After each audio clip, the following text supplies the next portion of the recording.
So we're going to be building a bird bath. We're going to put it on top of our sequoia stump that we had to cut down. We didn't have room for two sequoias back here. It blocks out too much light, takes too much toll on the garden. As you can see, we already have another one, and we just didn't have enough room for two of them back here. So what we're going to do, and what we've done, is we've cut down the sequoia. We actually used the top for our Christmas tree this year. It was one of a beautiful Christmas tree. And now we're going to build a concrete bird bath using some of the integral parts of the sequoia and some river rock. So I've assembled all the gear for the concrete bird bath. I've got some fiber reinforced saccrete, some clean sand, and you can use that to mold the inside of the bird bath. I formed a form this is going to be the final diameter of the bird bath, and this is some of the leftover limbs and stuff that we have from the sequoia. We're going to use that to imprint the inside of the bird bath, and then we're going to gather some river rock and put that around the outside of the bird bath. So I've added the water to the sand now, and it's just about right. You don't want it so wet that it's like mud, but you want to be able to pack it, and you want it to be able to stay in shape, to form the inside of the bowl to whatever shape you want it to be. So I think this is just about right. Not too wet, not too dry. Just like Goldilocks, not too hot, not too cold, just right. So now I've mounded the sand, the damp sand, and tamped it down into my mold, or my guide here. It's to a depth of about 4 inches in the middle. If that's too deep for any of the birds, we'll just put some rocks in the middle that they can stand on. So it's nice and firm. I've tamped it down by hand, moved it in there with a trowel, tamped it down by hand. And so next we're going to cover it with the sequoia limbs. These are the sequoia limbs. I'm going to cover the inside, and that'll give an imprint to the inside of the bird bath then of the sequoia limbs, and cover the whole thing with some some clear plastic. And then I'm going to start laying out the rocks. The rocks will be embedded into it.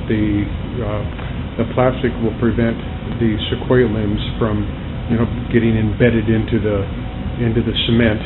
They'll just basically form the shape of the sequoia limbs, but the rocks will be embedded within the bird bath. Okay, so now I've laid out the sequoia limbs, and if you notice, they're laying over the edge. That's by design. After I cover this with the plastic and I begin laying the rocks in there, it's going to be alternating sequoia limbs and rocks around the edge of the bird bath. At least that's the plan, anyway. Okay, so now we have it covered with plastic, and the rocks that are going to run around the rim are in place. You can see we still have underneath the plastic, we have the sequoia limbs that are overhanging the edge. So there'll be kind of alternating rocks and sequoia limb imprints around the edge of the bird bath. So I think I'm ready to start mixing concrete and pouring some concrete in there while my lovely assistant is out gathering more rocks for the bottom of the bird bath. So my lovely assistant is out here gathering rocks of appropriate size for the bottom of the bird bath. As you can see, we have plenty of rocks out here to choose from. Lovely assistant, give me a smile. Thank you. Okay, cement's next. Just about the right consistency, kind of like stiff peanut butter, like really stiff, crunchy peanut butter. So it'll hold shape when I start troweling it onto the form, which is ready to go.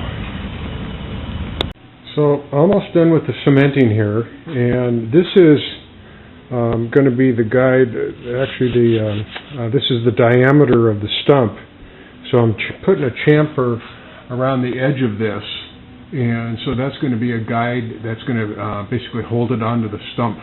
Once we get everything all seasoned and cured and turned over and all that business, we'll just be able to set it right on top of the stump. So here it is. The pie is in the oven, getting ready to cook here now. So I'm going to let it sit for about 3 or 4 days and let it cure before I take any of the forms off. It ended up about 2.5 to 3 inches thick in the middle. The crack-resistant Concrete that I used, you need a minimum of 2 inches thick for it to be optimal strength.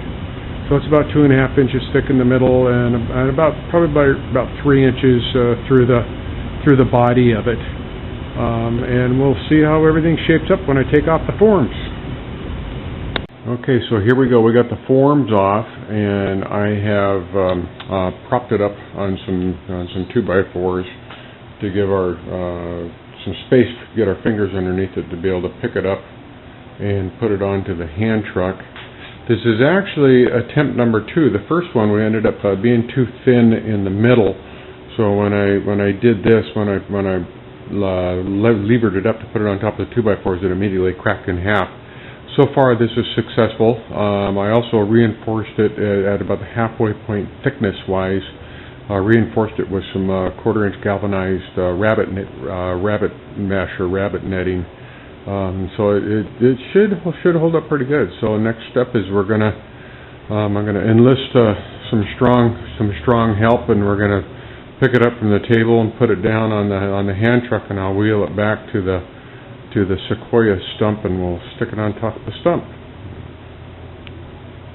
Okay, so far so good. We got it off the table and onto the hand truck, and I got some muscle with me here. Smile, muscle. Say hi, Donnie. There we go. All right. Okay, so here we go. It fit on the stump. Everything fit just like a dream. It looks very, very organic. We didn't want anything too smooth and neat and clean. We wanted something kind of in keeping with our backyard. You know, it looks great. The imprintation of the sequoia limbs came out quite nice.